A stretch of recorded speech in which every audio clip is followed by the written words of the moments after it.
those individuals who can supply the energy that this team needs. 500, I didn't, the way we were playing earlier this season and injuries, that didn't help us in the start. But where we were and where we are now, I think we're in pretty good shape to make a run next year. It'd be nice to have been this year, but it's not to be. Let me ask you a quick question, Save It Third. Can I interrupt you for just a second? Would you be okay with a front office structure where Buster's making a lot of the big picture decisions and Farhan is still the day-to-day president of baseball operations? Is that something that would work for you as a Giants fan? Not a chance in hell.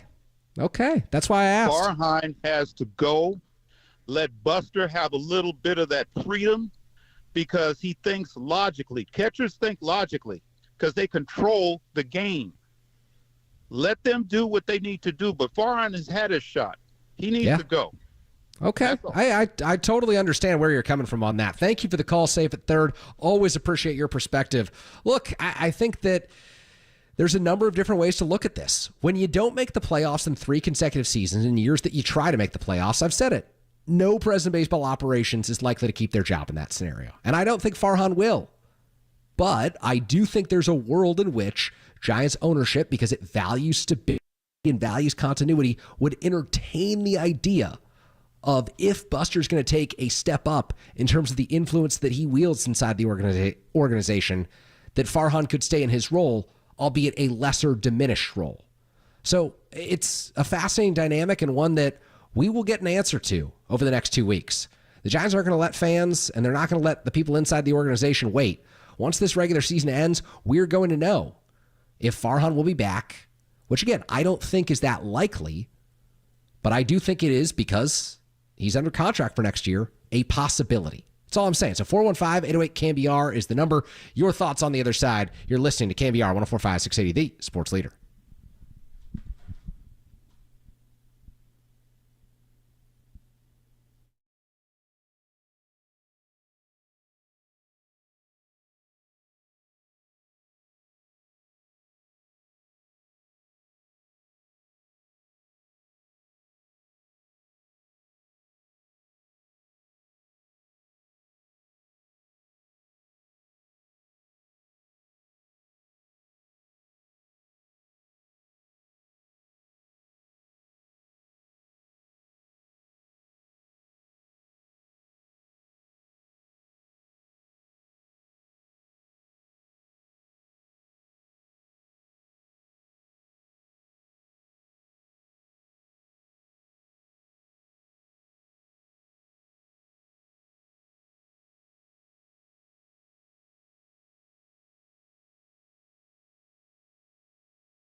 Conforto blasts one down the right field line. It is gone straight down the line, up over the big wall.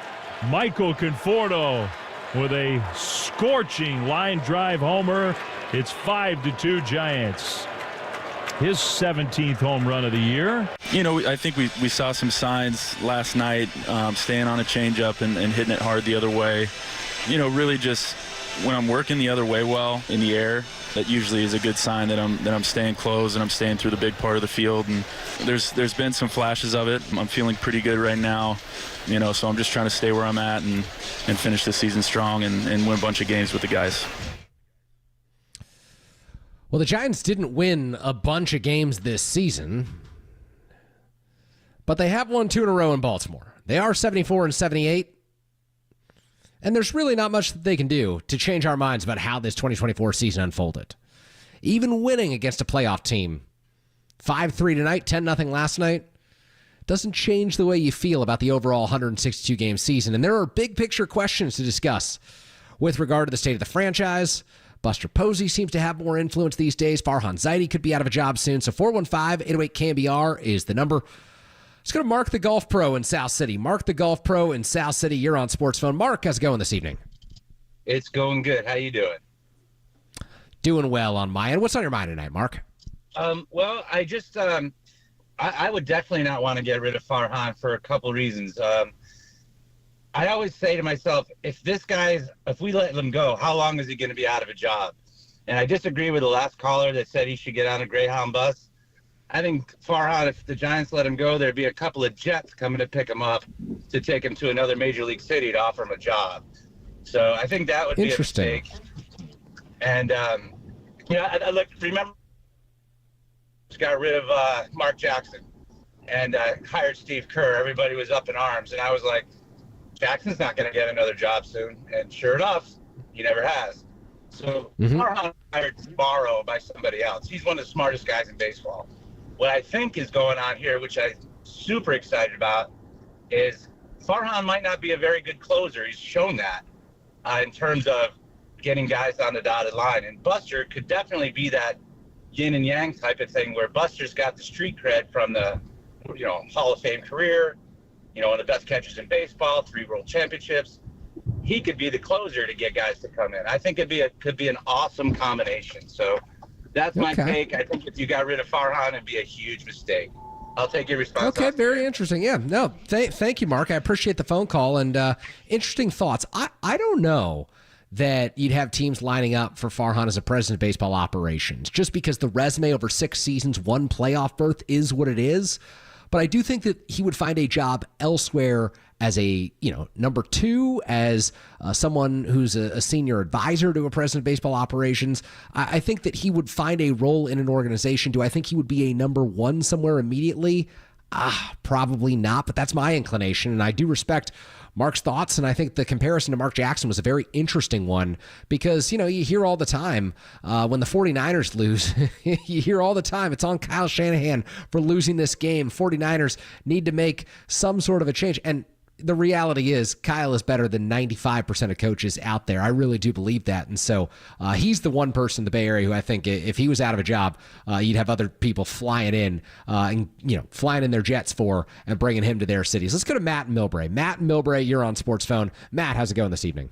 Hi, it's going rather well. You beat the Orioles twice and you got to feel a little bit better, Kerry. I like Mark's call just before me. Here's my thought. The best thing the Giants have done this year was before this season ended was signing Mark Chapman to a long-term contract. That stabilized the ship. Everything was crashing, imploding, etc. And at least that stabilized the clubhouse. And, we've had some down moments, but it was a big stabilizing, bold move. Thanks largely to Buster Posey, as Mark intimated. Now, the next best thing we can do right now is before this darn season closes, do the same thing with Blake Snell. Close him, sign him to a longer-term contract before this season is over, and have Buster close the deal. Now, I believe and understand that, but Buster's a Hall of Fame player, like Mark pointed out. Okay, well, Farhan's a real cerebral guy, but he's never played the game like Buster. Buster got to the heart of the problem between Chapman and the Giants and why it wasn't closing. And Buster said, look, he found out that Chapman wanted a no-trade clause. So Buster said, of course, and boom, it settled.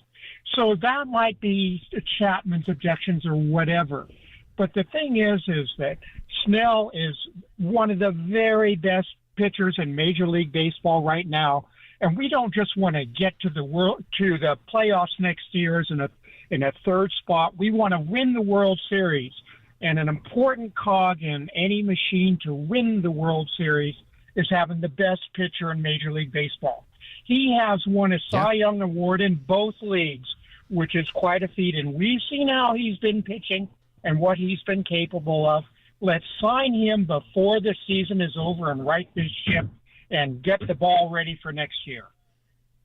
All right, there you have it. Matt Milbury making the call. Thank you for your thoughts, Matt. I appreciate that. And look, I believe that Matt Chapman was very much open to signing with the Giants before he went to market. I think that Blake Snell wants to listen to what 29 other teams have to offer him. And it may ultimately just be 3 or 4, but he wants to sign that contract with whoever offers him the most money. I don't think that even if you threw Buster and you threw Farhan into the mix and you put all this pressure on him and you gave him $175, $180 million right this moment, that he would sign that deal. I think he wants to get to free agency, be courted, have all these teams knocking at his door, and do this thing over again, because I don't think he liked his free agent experience very much last season, and I think he wants to enjoy it as the clear number one pitcher on the market, where last year it was Yoshinobu Yamamoto who was the number one pitcher on the market. Let's go to our friend Chuck in Danville. Chuck in Danville, you're on Sports Phone. Chuck, how's it going this evening? Good. How are you doing? Thanks for taking my call. Of course. What's on your mind tonight? What's that? Well, with regards to Farhan Zaidi, I look at, I don't want to overspend for Blake Snell because it's going to cost a lot of money, and pitching really isn't our biggest problem. And I look at the miss of Sean Manaea last year. I remember Mike Krukow really liked the way Sean Manaea was coming on. You look at Sean Manaea's numbers for this year, he'd be our number. He'd be better than Logan Webb in a sense. And I'm not comparing, but I'm just looking at that as talent. Yeah, he's been incredible this year with the Mets. He really has. Yeah, and I look at the hitting, and I think, putting a bat to the ball, a few years ago there was Donovan Solano, and maybe his fielding was a problem, but obviously fielding's been a problem with us for years. And so for me, it's really looking at some of the talent that we had and we could have kept in both Manaea and Donovan Solano, even though we may not play a lot of games. Both of those would have been solid keepers for us. And that's my disappointment with Farhan Zaidi, and I think it's time to try someone new. I totally get that, Chuck. Thank you for the phone call. And there are going to be people out there who might criticize Chuck's idea of Donovan Solano. Let me tell you this. Last season, 760 OPS with the Minnesota Twins. This year, 752 OPS with the San Diego Padres. You put him at second base, you're getting far better production than the Giants have got from any of their second basemen this season. So, you can say he's not the same type of impact player. Sean Manaea, is he really going to turn around your rotation? All Sean Manaea has done this season, 30 starts, 3.26 ERA, 11 wins for the Mets, who, by the way, look like they're going to be playing playoff baseball. So I really appreciate that call from Chuck and Danville, putting into perspective some of the misses. Let's take one more before we go to our commercial break. We're going to have Stephen Ratto join us in just a moment. Mo in San Francisco, we got time for you real quick. What's on your mind, Mo? Well, I wanted to take this in a different direction. Rather, it's fun to speculate about Farhan since he's such a polarizing figure. But what about them being a single market team now? Does that make the management more complacent, or does it inspire them to do a better job? And how would you evaluate Bob Melvin's first year? Because I don't see any big change in the team. They still have poor situational hitting. They're still not playing really great defensive ball. So what is your take on that? Yeah, thank you for the phone call, Mo. I'll give you my answer right now on Bob Melvin. I don't think that it's been his finest season as a Major League manager. In fact, I've been relatively disappointed by what we've seen from the San Francisco Giants this season. I think that some of the in-game decision-making has lacked, and I think that he hasn't had the same feel. He had admitted to Andrew Baggerly a few weeks ago in The Athletic that he hasn't trusted his gut as much as he should as a manager this season. And, it's been hard on him, the adjustment to San Francisco, losing as much as he has. I don't think he's done a great job at playing young guys consistently when they've come up and struggled. Once you saw Luis Matos struggle, got him out of the lineup. Once you saw Marco Luciano struggle, got him out of the lineup. In Oakland, he had the ability to kind of ride things out with guys and deal with their struggles because he didn't have the same kind of pressure on him. I think he felt the pressure this year of needing to be a playoff team, and that hurt the Giants during the first half of the season. Stephen Ratto of SF Bay covers the Giants. He's joining us on the other side. We'll get to that in just a moment. I'm Kerry Crowley. This is Sports Phone KNBR on the Sports Leader.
Walker delivers.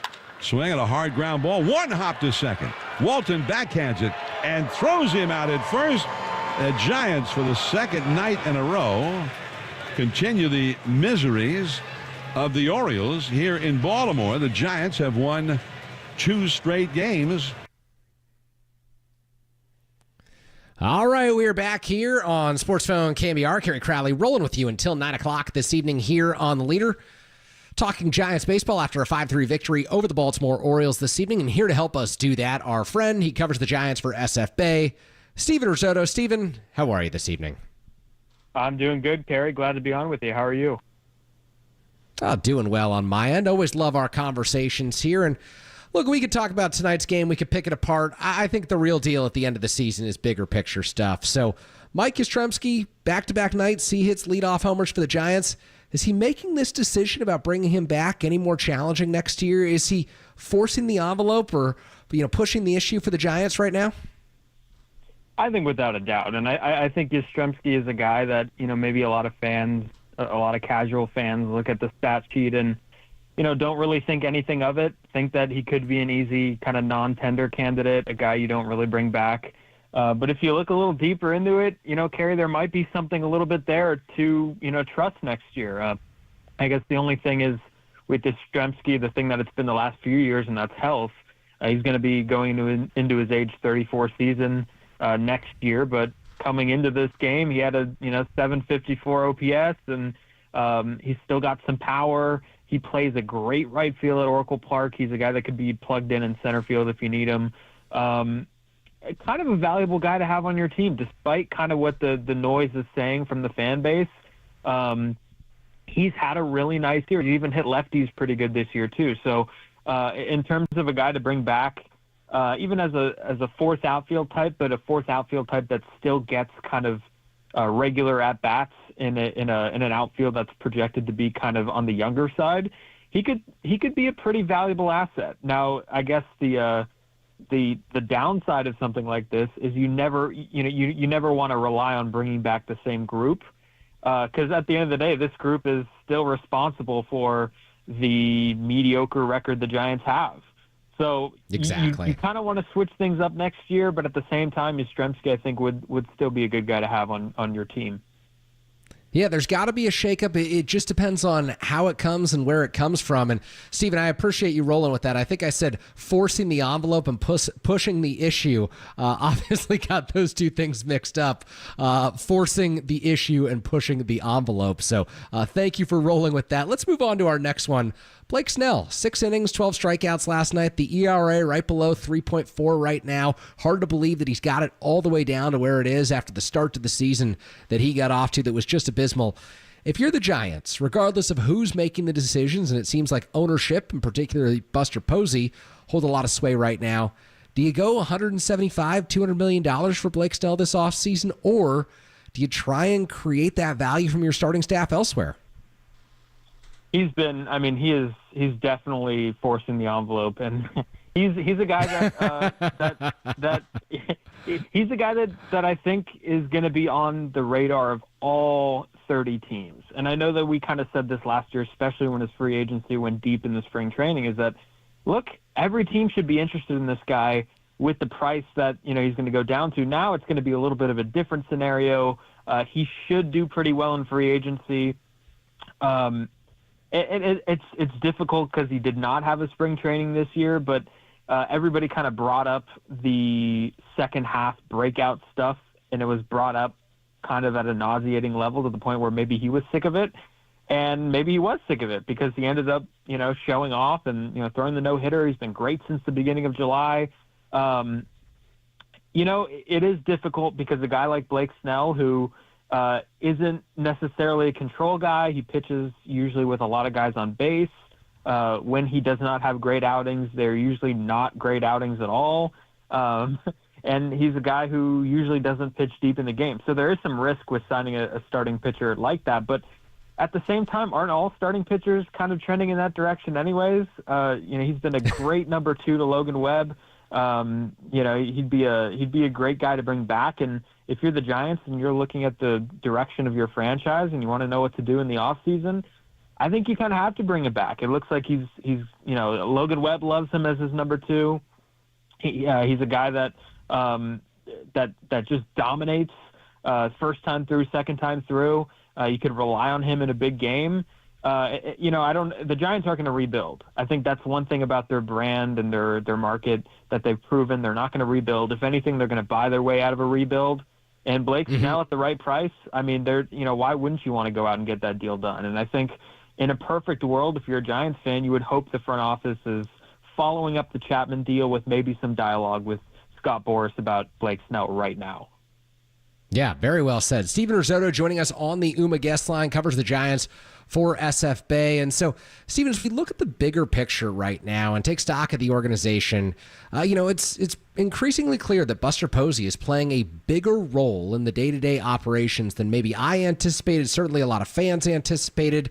What do you make of the idea of Buster having more influence on the decisions that are being made, whether, it's keeping Farhan Zaidi, whether it's who they pursue in free agency, because oftentimes you see owners meddling in decisions made by front office executives. That's not the right idea. But then again, Buster Posey isn't your typical owner.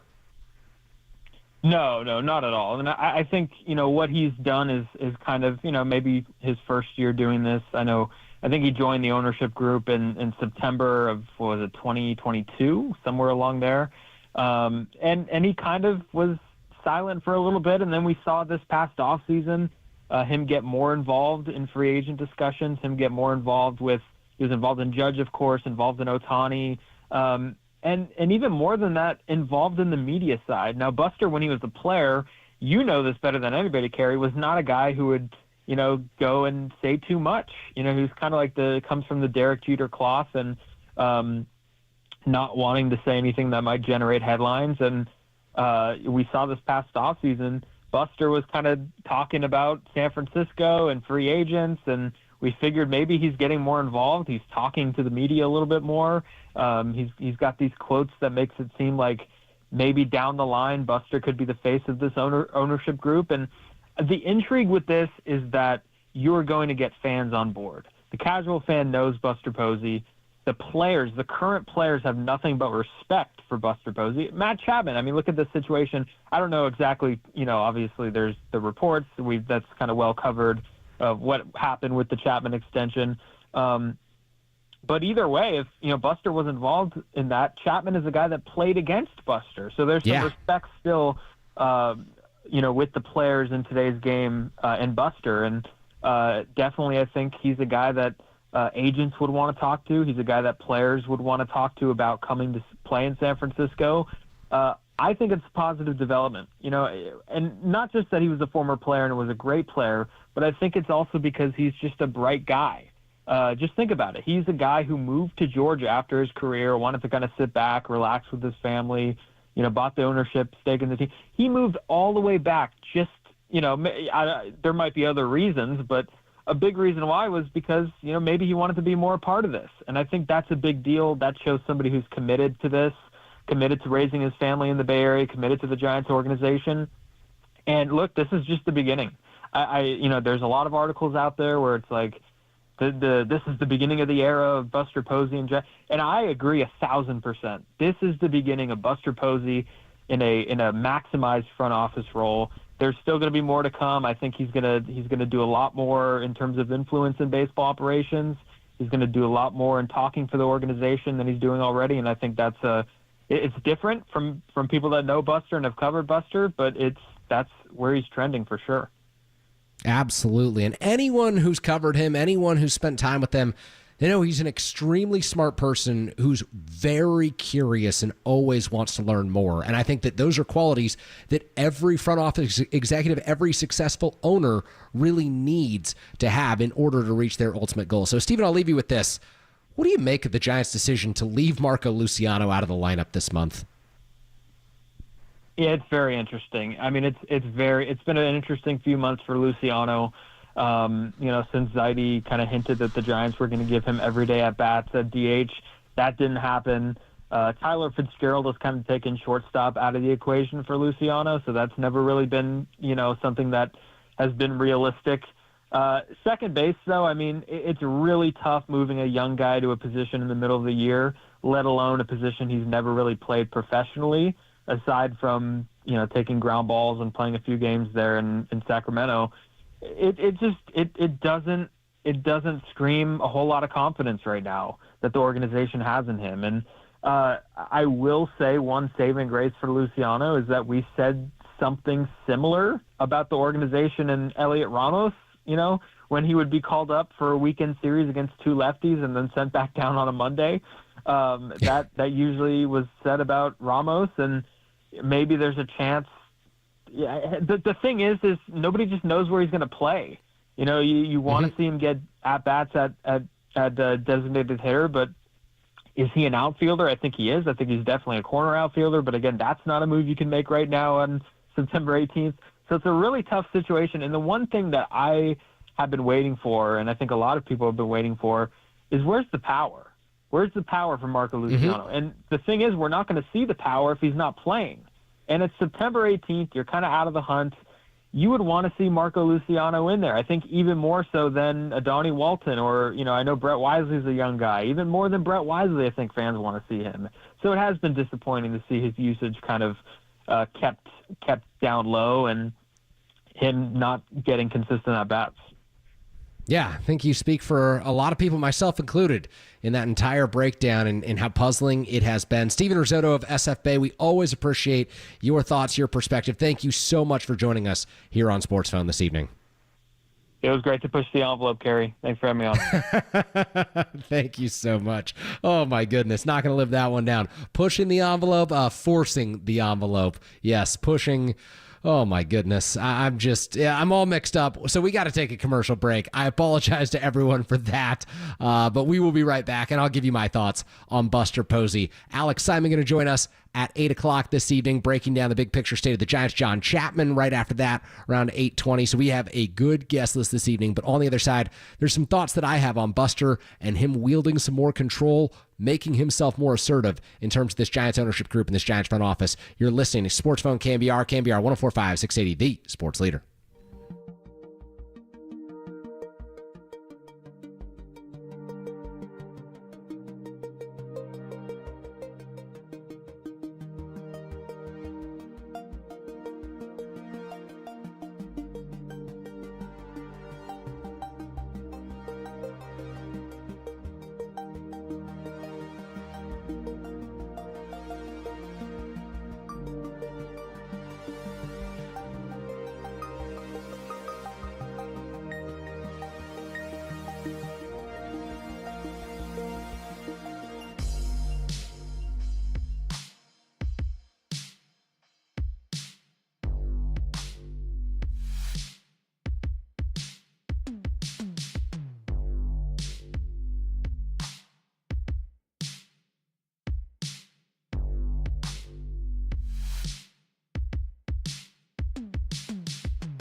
Check the mic and make sure it sound right, boys.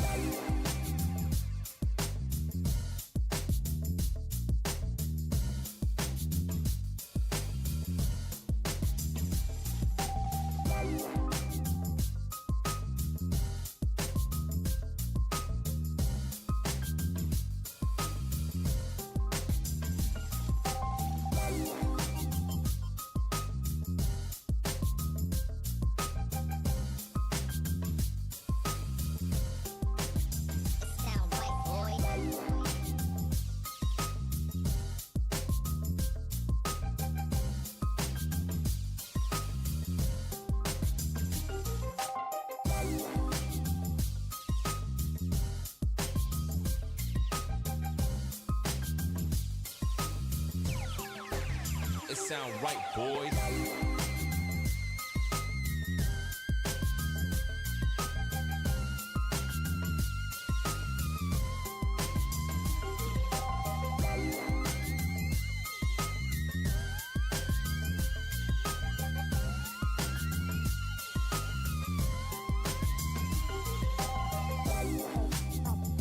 Sound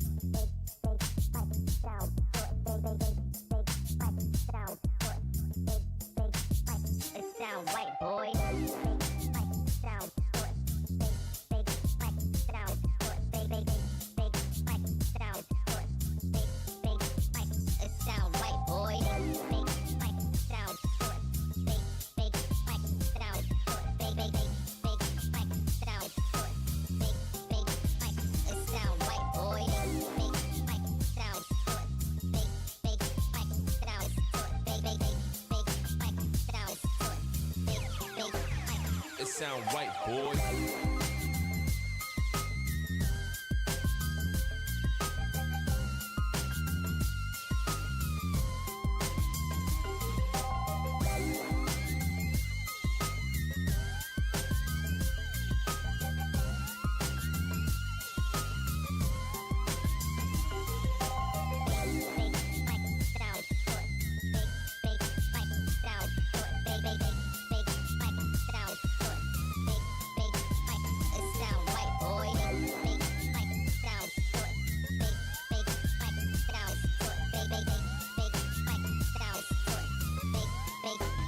It sound right, boy.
All right, we are back here on Sports Zone KNBR. Kerry Crowley rolling with you until 9 o'clock this evening. It has been a pleasure breaking down the state of the San Francisco Giants franchise as we inch toward the end of this regular season. Big changes look like they could be on the horizon for the San Francisco Giants. Just how big out in about a week and a half from now, because the Giants tend to make their decisions final weekend of the regular season, 2 days after the regular season. So it is hard to know exactly what the Giants have in store and if Farhan Zaidi will stay in his post as the president of baseball operations, if the Giants will figure out a way to get Farhan Zaidi working more closely with Buster Posey, who has, of course, taken a more hands-on role in ownership than I think most of us anticipated when he first took on an ownership role inside the Giants organization. But the Giants, to me, and we've discussed this a lot so far this evening, so I appreciate all the phone calls, all the texts. I just want to go on a little 5, 6, 7 minute, soliloquy here, if you will, about the San Francisco Giants and Buster Posey. The Giants, to me, as an organization, are clearly at a crossroads.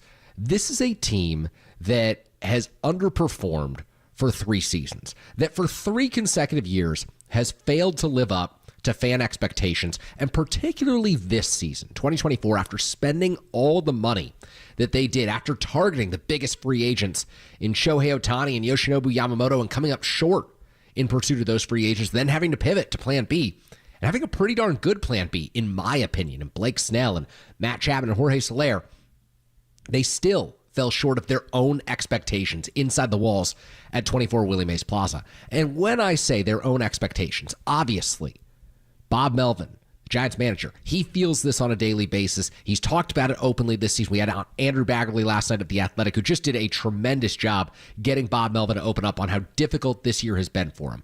Obviously, this is not the year that Farhan Zaidi envisioned. When he makes all of these upgrades, he finally goes and targets the top half of this Giants roster. You know, one of the things that Farhan did so well early on in his tenure was he replaced the bottom of the 40-man roster. He worked the waiver wire, and the guys who were coming up from AAA Sacramento, they were more likely to make an impact than the guys who'd been coming up in 2015, 2016, 2017 at the end of the Sabian and Evans run in control of the Giants front office. Now, the Giants still had issues at the top end of their roster. They still lacked star power. They still didn't complement Buster Posey well enough up at the top end of that roster in 2021. Of course, they had Buster Posey, Brandon Crawford, and Brandon Belt. All of those players had great season. Kevin Gossman, Logan Webb, Camilo Doval all stepped up at the end of that year, but they just didn't build off of the momentum, and they haven't targeted the top half of the roster in the way that they did last offseason. And so that's why it was so refreshing to see the Giants make these big splashes, give Jung-Hoo Lee that 9-figure deal, go after Jordan Hicks and come up with a plan for him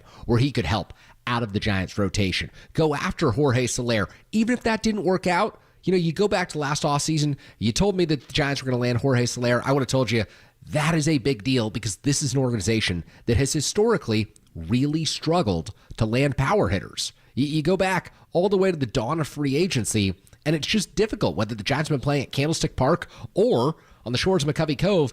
Getting right-handed power has been very, very challenging for this organization. So not only did they land Soler, they signed Matt Chapman, who's just been a star at third base for the Giants this season, a stalwart over at the hot corner, someone who they're comfortable giving out $6-year, $151 million extension to. That's been the topic of discussion around Giants fans and Giants beat reporters the last few days. And then they signed Snell. And so I really feel like we had a caller discuss this last night.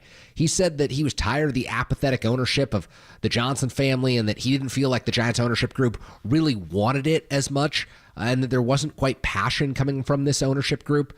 I disagreed with that just a little bit. I felt like 2019 to 2023, we didn't see that passion. We didn't see that hunger. We didn't see an initiative to make changes that probably needed to be made, to spend money that needed to be spent, to really go all in when the Giants roster was begging for them to make 2 or 3 or 4 more additions. And I think the Giants paid the price the last few years. This year, I feel like we did see that passion. I feel like we did see that intent, that declaration that, hey, we're going to spend to get this roster in order, and that is going to ultimately lead to more wins. And of course, that didn't happen this year. But I do think that as an ownership group, the Giants showed more drive this year. I do think that as an ownership group, the Johnson family, the board of directors, Buster Posey, they all wanted it more. They all clearly realized that fans have been watching closely. Fans have been fed up with the state of the franchise. Folks, they may have even been listening to KNBR and listening to some of your calls here on these airwaves. They could tell the passion that comes through when you dial us up at 415-808-KNBR and sound off. I think it's just great that we finally saw them realize that this was a franchise that was in a dire position. So it was at a crossroads last offseason, and they went out and they tried to address things.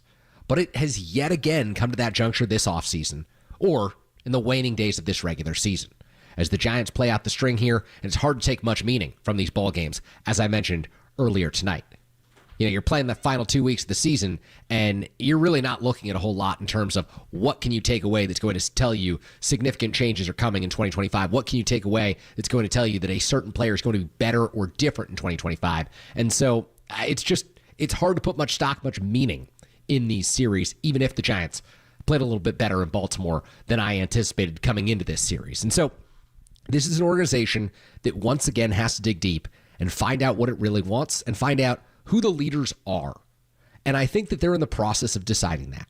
It certainly seems to me like the Giants ownership group, Greg Johnson, Buster Posey, anyone involved in this kind of a decision is maybe second guessing the idea of having Farhan Zaidi come back in 2025.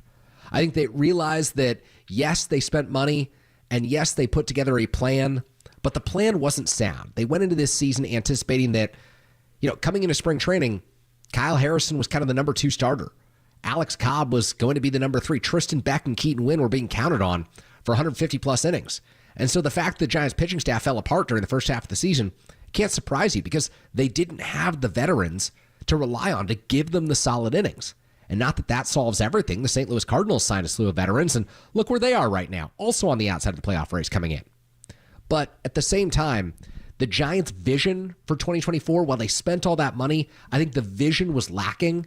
The identity has lacked all season, and so it's been a so-so performance for so many months now that I don't fault the ownership group or Buster Posey or whoever is considering change right now, moving on from Farhan Zaidi, who I think is one of the smarter executives in Major League Baseball, and I think does have and has had at times a really strong plan, but the execution at the front office has been lacking, and maybe there hasn't always been ownership resources available. Maybe his timeline's been a little bit different than ownership's timeline for spending those resources that have been made available. But for whatever reason, for 3 years, the Giants have tried, and it hasn't worked. They've tried to get into the postseason, and it hasn't happened for them. And so here they sit. Here they sit on Wednesday, September 18th, playing in Baltimore, a series that we thought might be meaningful at the beginning of the year, and it's instead meaningless. There's nothing that you can take away from this series that you feel like you're learning about the San Francisco Giants. And so we wait. We wait until change comes. We wait until the Giants make these big picture decisions, and they tell us who's going to be in charge.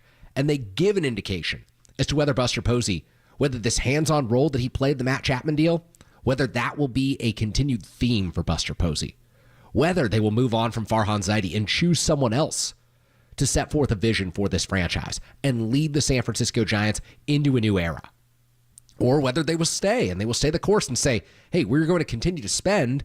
We as an ownership group are going to continue to show the passion that we've showed over the last 12 months in changing things and getting this thing right.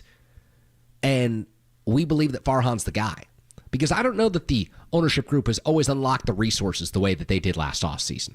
I don't know that they were always as invested the way that they were when they wanted to change managers, get Gabe Kapler out and bring in someone with real ties to San Francisco, the Bay Area, with a real, veteran pedigree. And has Bob Melvin been demonstrably better than Gabe Kapler? I wouldn't say the answer is yes. In fact, I think in game, Kapler has showed a penchant for making better decisions. But again, it's just 1 year for Melvin. He didn't necessarily have a roster that was ever fully intact. And the Giants, as an organization, have struggled to put together a consistent vision year over year. Fans want to know what the identity of this franchise is. Fans want to know that this Giants front office, that this Giants ownership group, that they will spend, that they will invest, and that they will take fan interests and fan expectation very seriously. And I think that the Giants took a good step forward last offseason. I thought the process was sound, even if the results were nowhere near where they needed to be. Even if the results looked a whole lot like last year, I think the process was different. And I think the Giants have to continue to iterate with their process, come up with new ideas, think outside the box, and think bold and big. Because really, over the last 6 years, those are two words that have been lacking from the Giants' vocabulary. Bold and big. There are so many moves, and this isn't just true of the San Francisco Giants. This is true of other fan bases, or other franchises as well. You play the safe game. You play the odds. You play the numbers. You play percentages. And too often you're scared to trade a top 100 prospect. Dave Fleming alluded to that. The Baltimore Orioles and the New York Yankees didn't necessarily offer up a top 100 player in return for Blake Snell at the deadline, which is why he was able to make a start against the Orioles in a meaningless September game on Tuesday evening and strike out 12 in a 10-0 win. And so here the Giants sit, waiting for that direction, waiting to go bold, waiting to go big. Will it be the ownership group leaning in with Farhan Zaidi? Or will it be the ownership group opting for a shakeup and opting for a new visionary over the next 2 weeks at some point?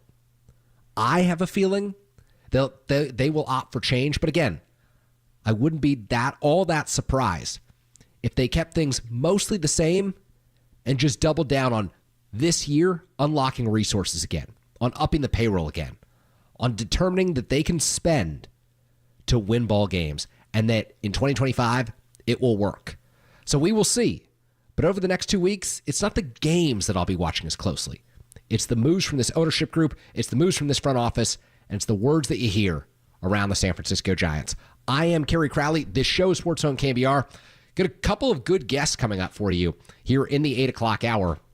Alex Simon of SF Gate going to kick things off for us.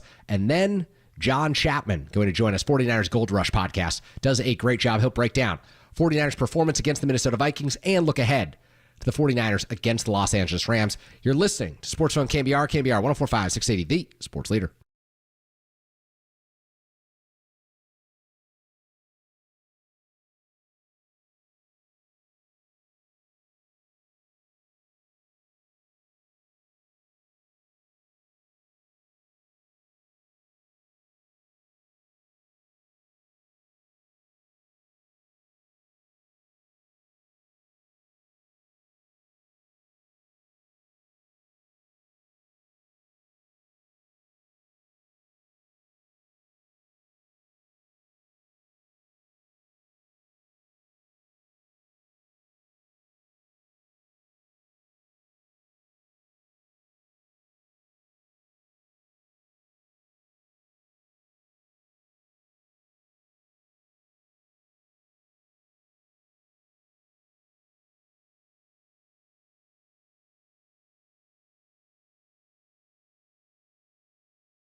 All right, we're back here on Sports Phone KNBR. Kerry Crowley rolling with you until 9 o'clock this evening. And earlier today, I realized, hey, this is the last time this season I'm going to talk about a Giants game after they wrap up. Of course, they finished a little over an hour and a half ago in Baltimore, and so it's time to bring on our friend Alex Simon to break down the big picture look at the Giants season one last time during the 2024 year. You might hear him next week with Bill. You might hear him with other folks, but this is the last time Alex and I are talking ball. Our friend from SF Gate. Alex, how are you this evening? I am always happy to be talking ball with you, Kerry. Sad that it's the last time for this season, but I suspect you and I could even do that off the air if we needed to at some point. And I suspect we will. I suspect we will in the coming days. But nevertheless, let's start talking about this subject that I brought up with the audience at the beginning of the show tonight. And that is, no matter whose reporting you believe, no matter what outlets you're reading these days, it is increasingly clear that Buster Posey is playing a more significant role in franchise operations than maybe any of us anticipated when he first joined the ownership group. How do you feel about that? Is that a good thing for the San Francisco Giants? Yeah, actually, funny enough, our columnist at SF Gate, Dave Tobner, kind of wrote off of the initial reporting about what Andrew Baggerly had on Sunday night, but kind of no way to look at the idea that he stepped in at all and not think he is basically helping run the organization now. You know, he's been our owner, but there's an element of, you know, he had a stake, and I don't know if it was obvious how active and involved he was, other than, you know, doing some meetings and being in the free agent stuff. Like, there's a difference between doing that and stepping in to get deals done. Now, maybe that's all the level of involvement he has. We'll see. But it's pretty obvious at this point now that whoever is running the Giants, whether that continues to be Farhan Zaidi, really does have to answer to Buster Posey. And Buster Posey's influence has grown immensely in that regard, is the reporting that I think nobody is disputing in that way. What it means to me, Kerry, is just that the ownership group the Giants have, and it is numerous, and it's kind of weird because there's so many hands involved. If you look at the top of their website with the front office, I think it's like 30 different names or entities there. But if somebody is Buster Posey in that group, I think the fan base comes to trust it more than if it's just a name you don't recognize or a Johnson that you do recognize for all the wrong reasons. Yeah, well said. And I think one of the things that has struck me this week, Alex, is I didn't anticipate that Buster would be this kind of an owner, that he would be this hands-on. I figured that, hey, he's part of this ownership group. He's got the money to do it. He obviously loves San Francisco Giants baseball. His family's a Bay Area family now. They've moved back from Georgia. But I didn't think that baseball operations and decision-making was going to be a significant part of his job. How much does it surprise you that just 3 years removed from his playing career, he's right back in the thick of things? Well, let's be clear also. He has the money to not just like be a token owner. He did very well with the body armor investment that he did, probably to the tune of 9 figures, if not much more. So it's not like he bought in just for the sake of, we can say Buster Posey's an owner. He probably bought in a decent enough stake to be able to swing a little bit of weight. And the fact that he's willing to do so just tells me that he actually still has the competitive itch, even if it's not, I want to be on the field. And I obviously, because he's an owner, we should make clear, he can't then be a manager. There is an MLB rule against the idea of the owner getting to step in and be a manager. But what an owner can do is make decisions on baseball operations, big picture. And if he's willing to help do that and help seal the deal, maybe that is a sign that he would be willing to do it on a more active basis. I don't think I would expect him to ever fully become the president of baseball operations or general manager, because he doesn't have to. He's an owner. But he can certainly play a far more active role in those decisions. Maybe even, I don't know, this would be a wild thought, but like we could see him start tweeting like Steve Cohen with his thoughts about the team. Wouldn't that be something? If I know anything about Buster Posey, it is that he will keep his thoughts to himself, at least away from the public, unless he is asked to make those thoughts public. Alex Simon joining us, of course, the great sports editor at SF Gate. And one of the thoughts that crossed my mind today is I started to think about Buster and his involvement in, more baseball operations, more big picture decisions for this franchise, Alex, is Could there be a world in which in 2025 there's some sort of coexistence where Farhan is still the president of baseball operations, but Buster is very much involved in not necessarily the day-to-day operations inside the organization, who's called up from AAA and, which players are being moved through the minor league, but Farhan's making those decisions and Buster's making the big picture swings for the Giants. He's going out this offseason recruiting the free agents that he wants. Is there a world in which these two kind of work in a symbiotic manner in the front office? I think, Kerry, not only is that a world of possibility going forward, it wouldn't really surprise me if in some ways that's kind of what it's already been. Look, if you're an owner, you get to make the sign-off if you're going to spend into the luxury tax like they have. I can't imagine Buster didn't at least voice his thought at that point. But if he's becoming somebody who's more diligent on the day-to-day, not necessarily with each and every day, but if Buster's thoughts are being weighed in once a week, twice a week, rather than maybe once a month or once a quarter, that's a big change that would at least impact it. And frankly, it's why I even wonder if I'm Farhan Zaidi and I've had the full run of the organization and I feel the wind shifting under me, if I even want to stay, because it's a different world. He might be able to do it. It wouldn't necessarily shock me, and this thought has even been offered, I think, by Tim Kawakami in the San Francisco Standard, if Farhan says, I'm not really comfortable with this and steps away himself just because at that point, you're effectively being neutered in that regard in terms of what you can do as a leader. And if that's the case, is that going to impact how people approach you from other teams for trade discussions or in free agency? So at that point, I could see that even being a possibility too. I don't know for sure. I certainly think they could coexist and probably do so quite well. But I'm certain that this change, whatever it is going to have a cascading effect from here.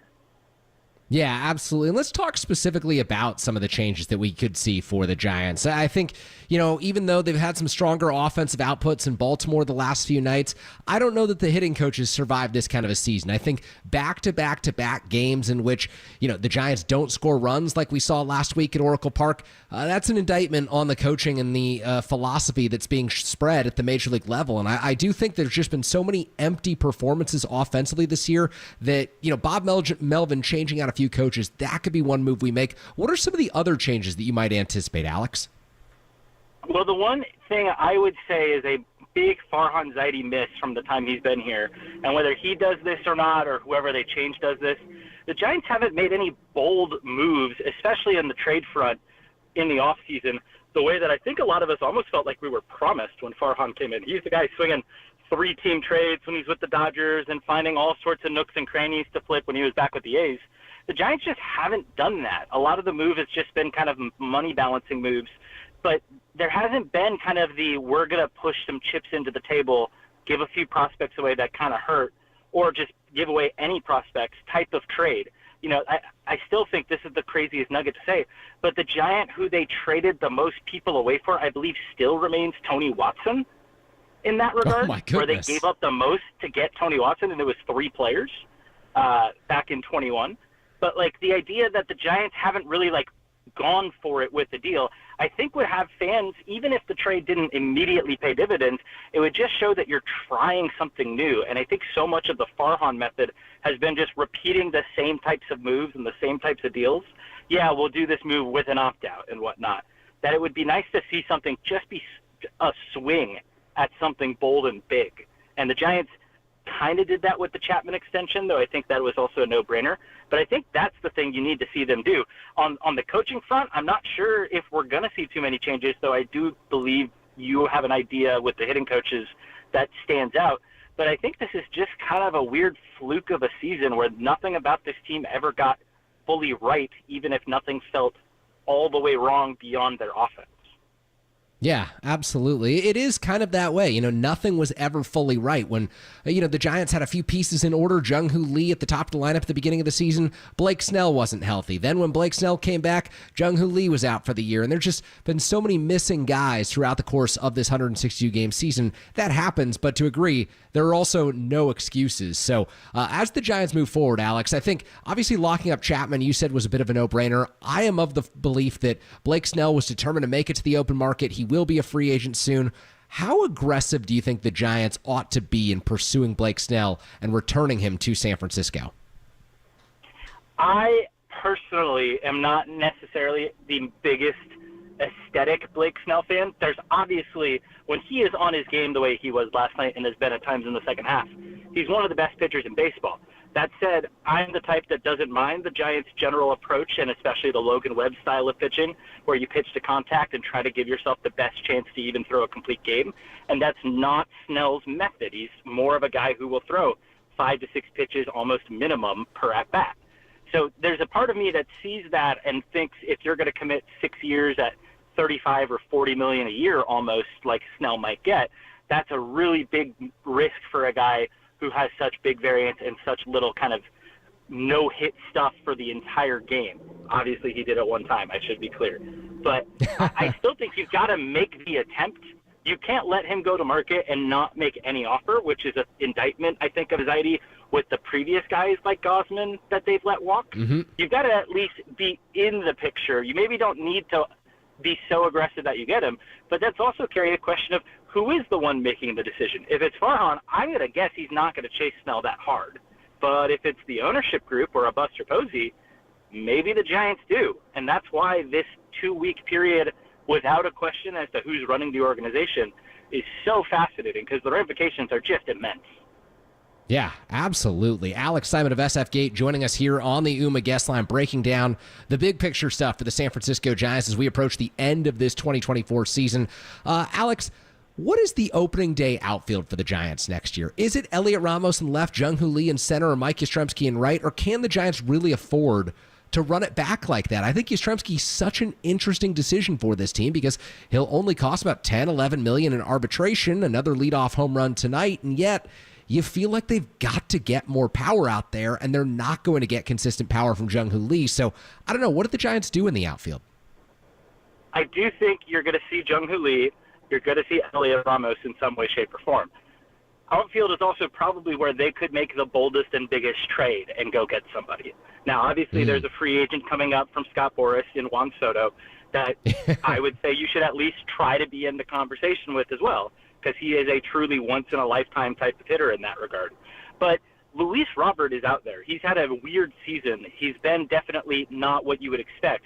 But the White Sox are so dang miserable, somebody's got to at least try to take him off of their hands, and he's the guy that can bring that power. The other thing, Kerry, too, if you've liked what Grant McCrae's done and want him as a 4th or 5th outfielder, all of a sudden between McCrae, Lee, and Yastrzemski, who I agree with you, they should at least keep him as a depth piece. That's a pretty left-handed group out there on top of if you chase Soto. It would be nice to balance it with a right-handed hitter. I certainly think Robert is a guy that I've identified for almost a year now as if the White Sox are selling, he's a guy to try to get. He might not cost as much as he would have a year ago because of the down year that he's had, and he's a little injury-prone, but he comes already with some cost control and a little bit of a lengthy extension that he had signed long ago. So you can get him in a way that I think buys a little bit lower on him than you would have a year ago, not have to give up as much, but definitely would be a go-for-it move. I do think, though, look, like, you've got to try for Juan Soto, right? You can't not try is maybe the bigger point. Yeah, absolutely. Couldn't agree more with that. I just don't know that I'm ready for an off-season full of rumors for the Giants to finish 2nd or 3rd or 4th in the Juan Soto race because we've done it before, and I'm sure that we will do it again. I think most Giants fans are not ready to get hurt again, Kerry. You are correct. There you have it. One more Giants question for you, Alex, and it has to do, I guess, with Bryce Eldridge, because Marco Luciano back in 2016 when he signed out of the Dominican Republic and given that massive bonus, the biggest the Giants had ever given out at the time, he was promised as the truth. Then number 2 overall pick, of course, Joey Bart in 2018, he was promised to be the truth and the heir apparent to Buster Posey. Is Bryce Eldridge finally the guy who lives up to the hype? I would love to say a definitive answer. The reality is we don't know, but he's certainly starting to look like it. And I think the bigger point, Lamont Wade has had probably a miserable season physically since he's been hurt, and he's been playing the whole time, and you have to give him some admiration for it. But it's very obvious that he hasn't been 100%. He's also not necessarily been the biggest power bat at a position that you would like a power bat. And obviously, he's got a great skill in being able to get on base, but the value of that diminishes if the offense around him isn't good enough to get him home once he gets on base. And so I have serious questions about the idea of how long they'd keep Wade anyway, but more to the point, if first base is the position where Eldridge has been, what he's done so far this season, he should absolutely be going into spring training thinking he can earn his way onto the opening day roster as the big league first baseman. And you want this kid who's got all the confidence in the world to play as if he can go earn the job. And then at that point, let the chips fall where they may. If he has a rough spring or it's clear that he needs a little more time, that's fine. But I think the Giants need to do what they kind of tried to do this year with Luciano, but didn't do fully, is give the runway there while making him go earn it. The Giants didn't really sign anybody. Nick Ahmed was here, and Nick Ahmed ended up earning it, but they made it very clear to Luciano that this is yours. And I almost wonder if there was some complacency that set in with Marco. And I don't want that to be the case for Bryce.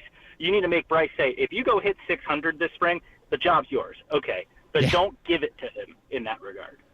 Yeah, absolutely. So we'll end with this, Alex. I know that you and I are both big sports media heads, so we'll keep it to just one question. But today we get the ultimate Woj bomb. Adrian Wojnarowski of ESPN signs off, retiring. That's their language. He's leaving ESPN to go become the general manager of St. Bonaventure's college basketball squad. What did you think when you saw that news today? It certainly raised my eyebrows in 19 different ways just as a thought. Especially the idea that, for this guy, the idea of coaching a lower level mid-major D1 school that has potential is like a retirement job. Very much just made me laugh because that sounds like one of the most stressful things imaginable. But at the same time, if you're Adrian Wojnarowski, maybe that is the retirement job. So good for him. I certainly wonder what it's going to mean in the sports media landscape. But more to the point, too, this is a guy that everybody kind of got to know in that way. So it will be interesting to see how the news media world changes off of it, especially because, as we can tell, Kerry, nothing's going to stay the same for very long in that business. That is very true. And what we always can tell, Alex Simon is one of our best guests here at KNBR. We always appreciate his time. Great perspective. Alex, thank you so much for joining us here on Sports Phone. Anytime, Kerry. Always been a pleasure this year.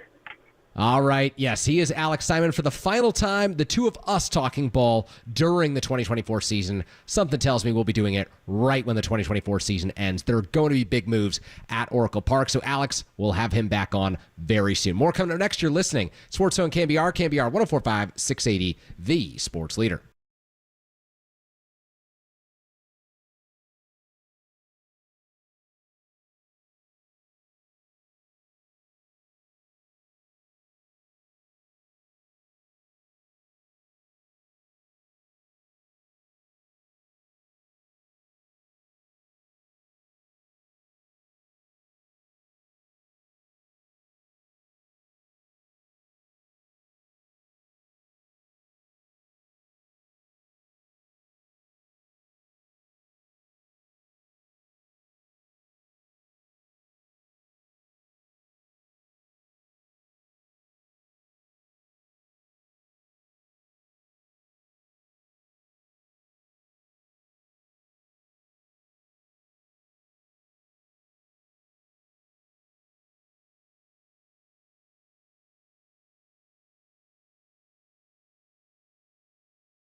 All right, we're back here on Sports Phone KNBR. Kerry Crowley rolling with you until 9 o'clock this evening. We've talked plenty of Giants baseball so far this evening, which means it is time to transition things. Focus on the San Francisco 49ers.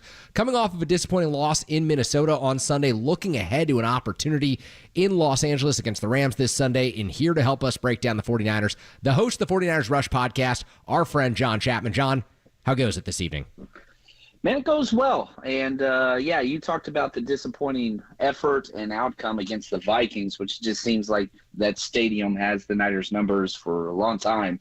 But the good news, if we're going to look forward, we got the Rams, which seems to be the 49ers get-right game over the past 3 to 4 years, really since Shanahan and McVay have been at these two places. So hopefully kind of follows the trend there, and the 49ers come back out on top, get a division win, right this ship.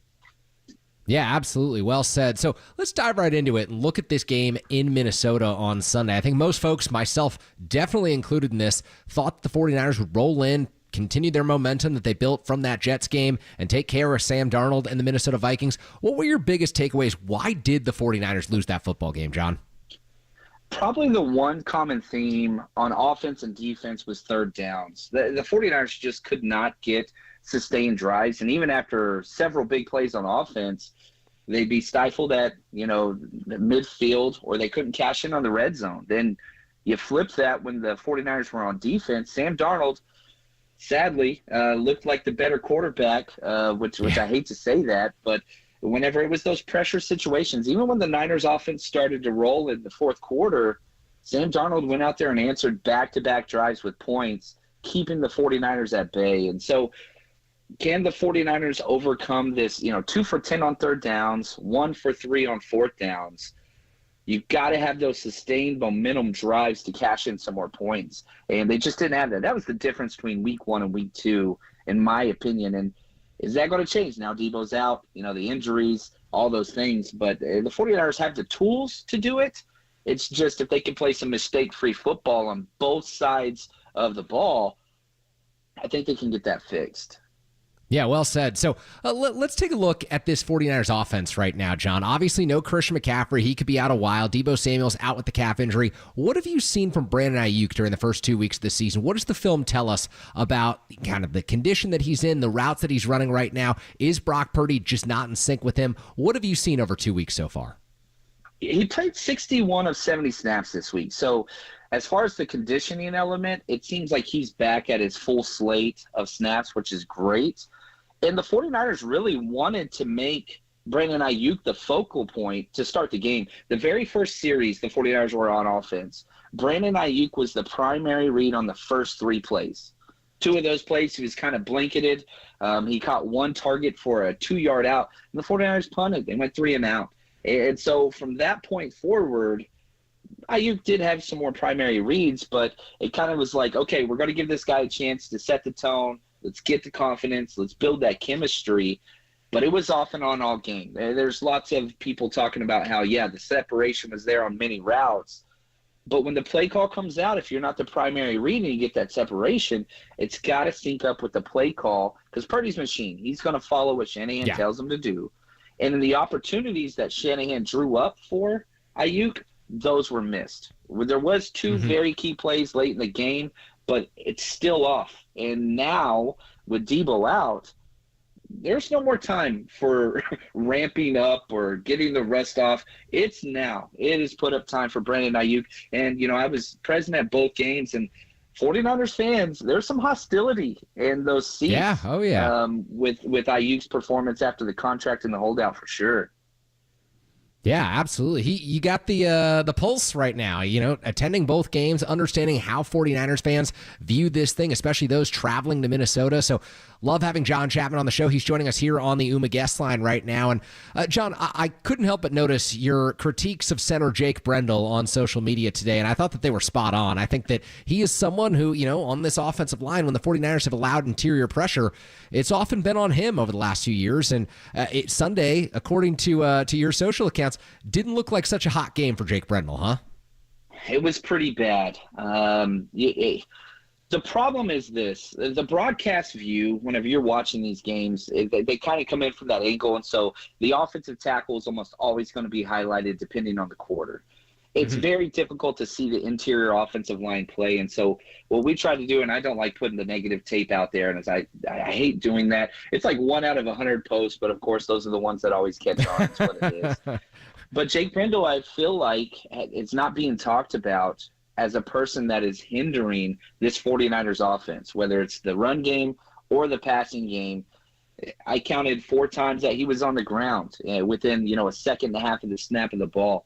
And that just seems to be a commonality between the past 2 years on stopping the run game from being what it could be. And it's not like we're a bad rushing team, but Jake Brendel's got a lot of slack to pull up. Has he reached his peak performance? He's kind of outperformed his talent, as an undrafted free agent, career practice squad player. So shout out to Chris Forster, the 49ers online coach, and Shanahan, but they haven't addressed really the center position really at all. John Feliciano's on IR. We'll see whenever he comes back. But if there was one starter out of the 22 49ers starters that seems to be the biggest hindrance to them moving forward, sadly I have to say that's Jake Brendel. Yeah, absolutely. And I totally understand where you're coming from in wanting, the 99 posts that highlight the good things that happen to be the ones that people focus on. And I think you do such a great job on social media and with the 49ers Rush podcast. But it just stuck out to me because when you lose, I think people tend to look for, hey, what were the reasons? And Jake Brendel, certainly, there were plays that could have been made. And I think that you did a great job looking at exactly why things went wrong for the 49ers. So, John, let's look ahead. How much of the 49ers right now missing Christian McCaffrey? Because obviously, I think a lot of us have been very impressed by what Jordan Mason has done in the run game, going up over 100 yards in back-to-back games to start this season. But Christian McCaffrey adds different elements to this offense. How much is his absence impacting the way that this team is operating right now? Well, I can 100% say through 2 weeks, they have changed the program on passing plays on the check down. Brock Purdy's not checking the ball down. And whenever Brock Purdy first stepped in, that was kind of the critique, almost like a negative, like, oh, he just checks down and whatever else. But it was so efficient. And whenever you look at, again, 2 for 10 on third downs as an offense, that's terrible. He passed up 10 check downs, whether he took a sack, threw an interception, or any completion to get off the field on third downs that he could have hit. And you look at somebody like, Mason stepping in is doing his job in the rushing game and pass protection, did a great job as well. He's 2 for 2 on targets. So passing targets, he's caught 2. On his 2 targets, he got 2 first downs. They've got to learn to trust Jordan Mason. He's not Christian McCaffrey. He's one of one. Yeah. Nobody's Christian McCaffrey. But that doesn't mean you change your progression and like, oh, don't check it down. Let's force it. I don't think that's really something Shanahan said, but the film kind of supports that. So I really, really hope that they kind of go back to their roots and say, all right, especially against this Ram defense, which they're a shell defense. They want to stop the deep passes. Take what is given. You don't go broke making a profit. 3rd and 2 is a wonderful place to be. And so check down, trust those check downs, even if that is Jordan Mason. Yeah, absolutely. Could not agree more with that, and I do think you see it bear out in the numbers. That's a great point. 2 for 10 on third down, and that is most where you miss the offensive player of the year in the NFL last year, the 49ers running back, Christian McCaffrey. So a few more for John Chapman here. And John, looking ahead to this matchup with the Rams, obviously they're without Cooper Kupp and Puka Nacua. The 49ers have no excuses this week. This is one that they've got to take care of on the road. Like you said at the beginning of this has been their get-well game the past few seasons. Who do you think are the key players headed into Sunday's game? Yeah, if we just look at kind of the Rams and what they're trying to do, it's going to be a Kyren Williams Stafford show. Like that's literally all they have left on offense. Jordan Whittington is the kind of rookie wide receiver that's in that Puka role out of the University of Texas. That's going to be fun to see if he can step up in his first start as that. And then defensively, when Aaron Donald left, the Rams defense isn't the same. But they do have some young pass rushers. Jared Verse has been incredible. Byron Young, second-year player. That's kind of the guys they want to be their stalwarts moving forward. But for the 49ers, we know who the key players are. If Bosa and Warner, who I think Fred Warner's playing better than any player in the NFL, regardless of position currently, they continue doing their thing. You get Talanoa Hufanga back, which you go back to that Vikings game quickly. The worst position the 49ers had out there was the safety position. We were just abused all game, no matter who was in there. So now you get an all-pro safety back in Hufanga. hopefully that answers the call. And, when the 49ers on offense, it's going to be a Kittle game. He's a great 2 weeks. He's always performed well against the Rams.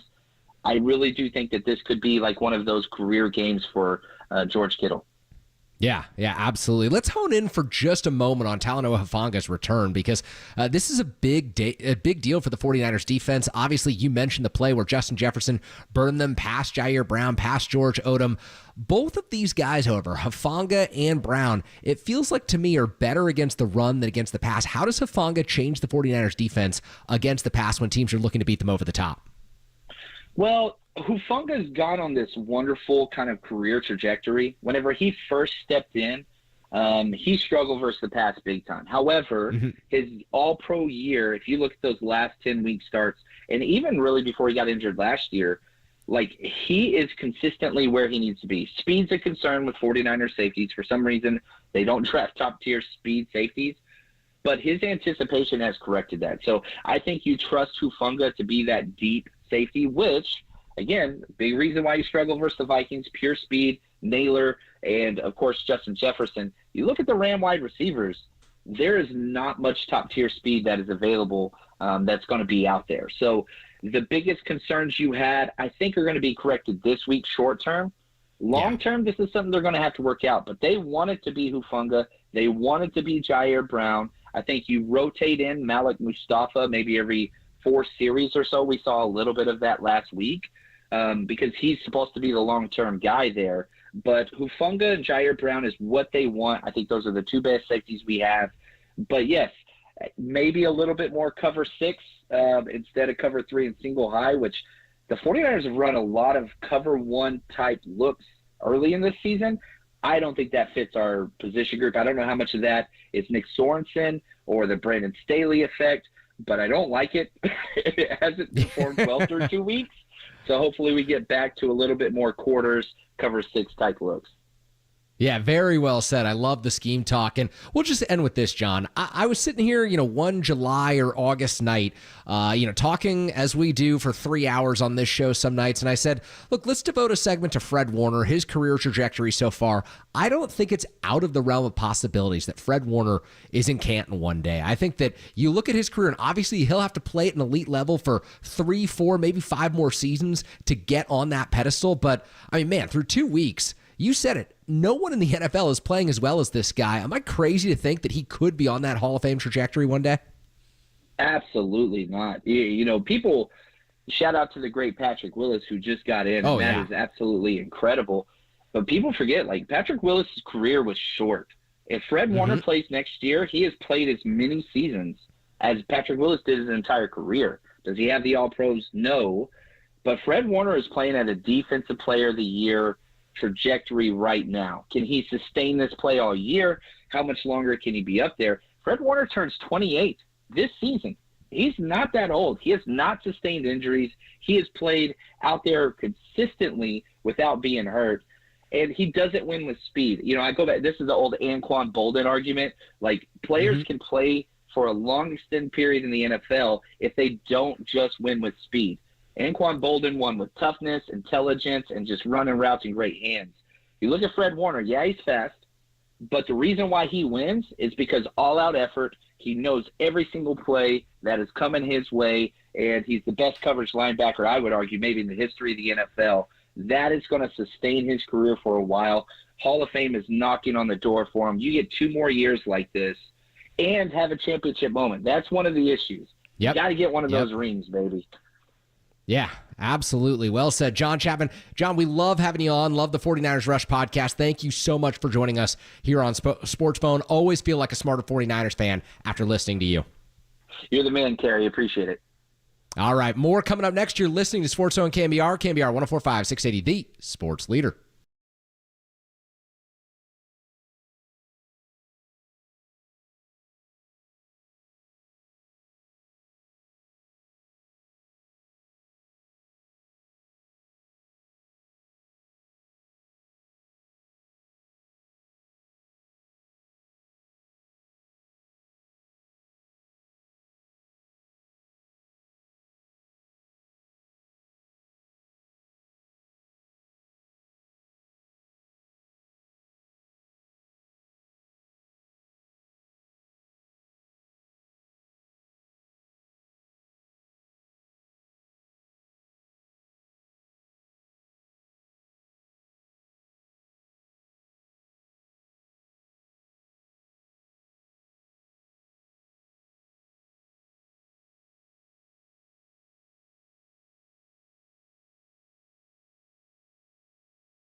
All right, we are back here on Sports Phone KNBR. Kerry Crowley closing up the shop with you here this evening as we recap this 5-3 win for the San Francisco Giants over the Baltimore Orioles. Want to thank our guests so far this evening. In the 8 o'clock hour, Alex Simon of SF Gate. Great stuff from him on the big picture look at the San Francisco Giants organization. And then, of course, you just heard the voice of John Chapman, host of the 49ers Rush podcast. He was in Minnesota watching that game against the Vikings. Obviously a very frustrating loss. We covered a lot of that in the 8 o'clock hour last night, but I did want to end tonight's show just doing one more bit on the San Francisco Giants, because I think this is a team, as I referenced earlier, right before Alex Simon came on, that's at a crossroads. It's at a juncture where the Giants are about to make some news, one way or the other, within the next 2 weeks or so, as they decide on the fate of Farhan Zaidi, the president of who, of course, is under contract for next season, a guaranteed deal for 2025. But we saw the Giants move on from Gabe Kapler, even though he was under contract for this 2024 season. They brought in Bob Melvin, and with Buster Posey taking on an increasing role, voice, what have you, inside this ownership group, and maybe in the way that the baseball operations department operates, I think that you could see some significant change regardless of whether Farhan Zaidi is still in charge come 2 weeks from now. When the season's over, teams that are playing in October are focused on their matchups, and the Giants are focused on how they pick up the pieces and get better. And I do think the Giants have begun to start that process of thinking about what went wrong this season, what needs to be corrected, and really take a look at the deeper-rooted issues inside the organization. What's gone wrong the last 3 seasons? Because this is something that I've discussed several times over the last few weeks. When you're not playing really meaningful baseball in the month of September, because it's September 18th, the Giants have now won a series in Baltimore against the Orioles, a playoff squad. They've clearly got talent, but what are these games telling us right now? What are we learning about the 2025 San Francisco Giants that we don't already know? What are we learning about the 2024 San Francisco Giants that we don't already know? I think when you reach that stage of the season, it's time for big picture reflection. It is time to zoom out and take a look at the standard that you hold your franchise to. And quite frankly, I've said this before and I'll say it again, not that many teams in Major League Baseball try on a year in, year out basis to make the playoffs. And in the expanded wild card era, there are teams that feign some interest in it. They come into the season believing that they will make the playoffs. You spread that message throughout spring training. It becomes infectious in the clubhouse. You get off to a hot 30, 40, 50 game start, and all of a sudden, you start to think it's possible. The Pittsburgh Pirates were one of those teams. They were well interested in the wild card race, well into this season, I should say, and they just ultimately fell apart at the end because they didn't have the pieces from the beginning. The Chicago Cubs, they made an early September run to try to make things interesting, but ultimately they've fallen off as well. The Cincinnati Reds had higher hopes, but again, what kind of money did they spend last offseason to really guarantee and solidify that they could be in the playoff race? Whereas over the last 3 seasons, the Giants have truly believed that each of these years, they should at minimum be in the wild card race. Coming off of a 107-win season in 2021 when they won the NL West title, they believed that they would be right there yet again in 2022. Obviously, it didn't work out. They finished 81-81. Last season, they're totally convinced that they've made the right moves in the offseason. They'll take the step forward. They'll be back in the wild card hunt. They finish under 500. This year, even after taking this series from the Baltimore Orioles and going for a sweep tomorrow, if they sweep Baltimore, they're 75-78, and you've still got work to do if you want to finish at or above 500. So it is a lost season. It is a failure. It is time for introspection, and it is time to take a good, long, hard look at where this franchise is. And that's why I look at a game like tonight, and I see a missed opportunity for the San Francisco Giants. Because I watch Hayden Birdsong, and he looks like he can be a key member of this rotation for the future. I watch Ryan Walker in the 9th inning. I mean, how good is this guy? Striking out Adley Rutschman and then, getting a few swing throughs on Gunnar Henderson, who was in the MVP race for a while this season in the American League before he gets him to pop out. And then, of course, getting Cedric Mullins to ground out to second baseman Donovan Walton to end this ball game. The Giants win at 5-3, saw some good pitching performances from guys who should be here, who should be playing bigger roles. But then you look at the box score and you realize that Marco Luciano yet again has sat. And I don't know, is it just so abundantly clear to the front office that the less that Marco Luciano plays, the better it is? Because they're chasing wins right now, and chasing wins for what?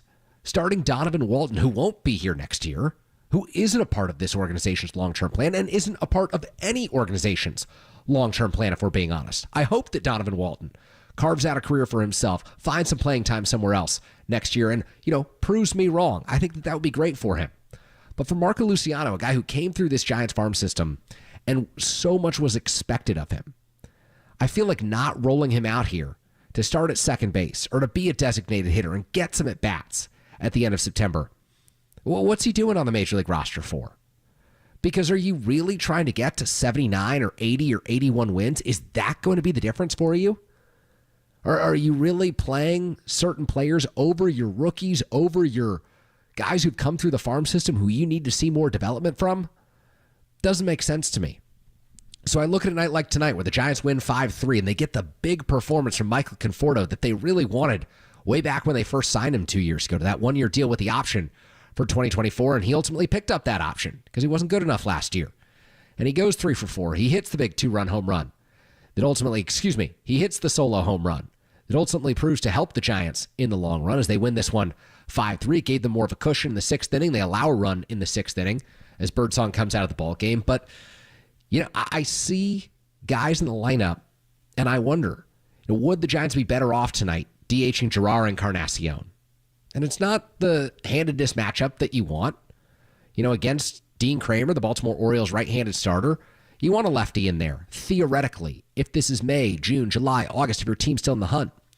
But Gerard Encarnacion's still a young player, and he might be a part of this next year. He might not, but you could at least learn how he handles Major League pitching down the stretch. You look at second base tonight, Donovan Walton, he gets the start. Shouldn't that be Marco Luciano? Haven't the Giants learned lessons?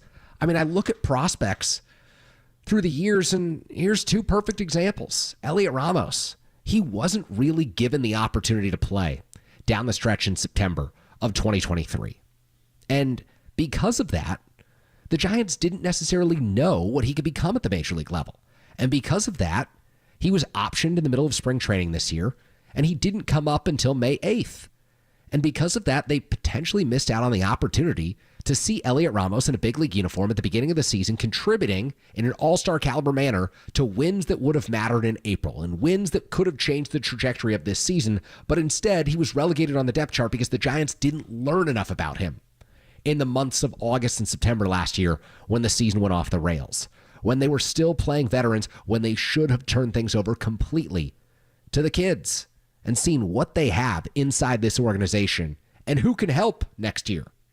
Because, look, you're not going to make decisions solely based off of September performances, but they can inform you about how guys finish the year, how guys play when they're fatigued, how guys perform when the pressure is on them at the big league level, because it's very different than putting up big-time numbers at AAA Sacramento, and perhaps no one knows that better than someone who contributed to the Giants' win tonight, stepped in with the 2-run single, Casey Schmidt.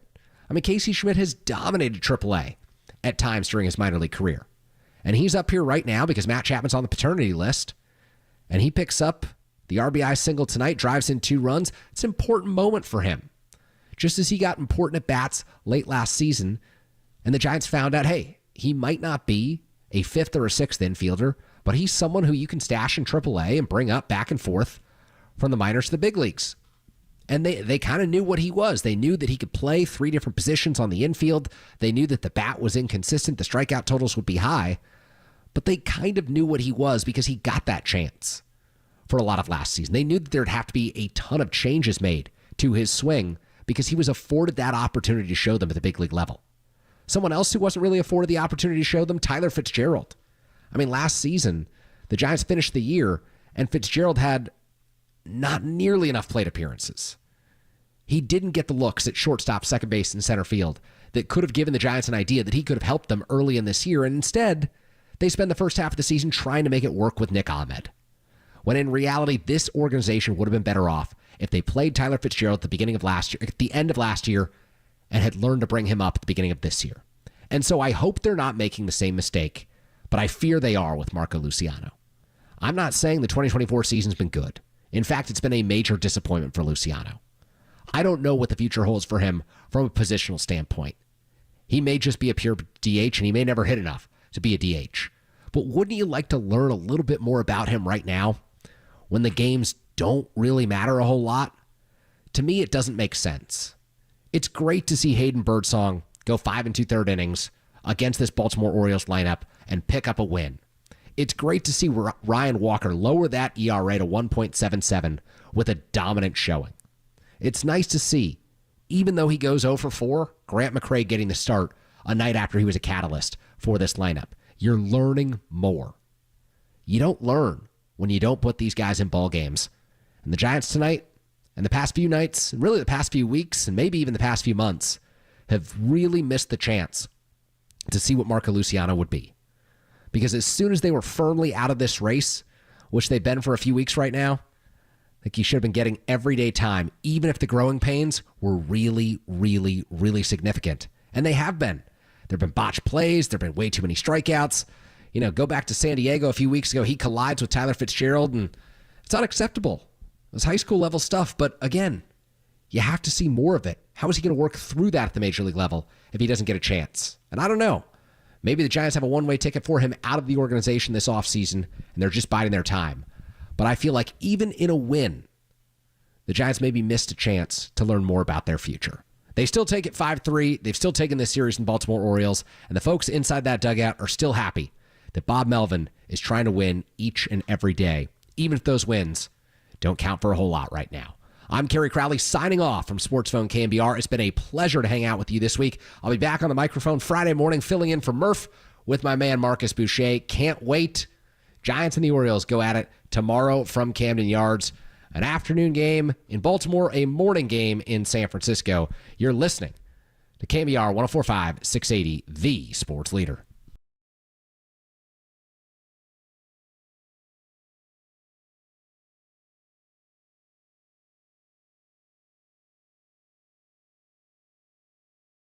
Is important. Don't you take that half away from me. 855-212-4227. We're talking NFL. It's kind of a turn the page day as a lot of week 2 is sort of behind us. We're looking ahead now to the schedule in week 3. 855-212-4227. Let's get to Brent. He's in Myrtle Beach. What's up, Brent? Hey, Bert Nader. I got to call you out for something you said the other day. Okay. You went on this spiel about being a good person, and within 2 minutes, you segmented to your angry letter that you wrote to your grocery store. How's that make me a bad person? Well, it doesn't make you a good person. You're talking about being a good person. Can I tell you that I don't know if I said this part because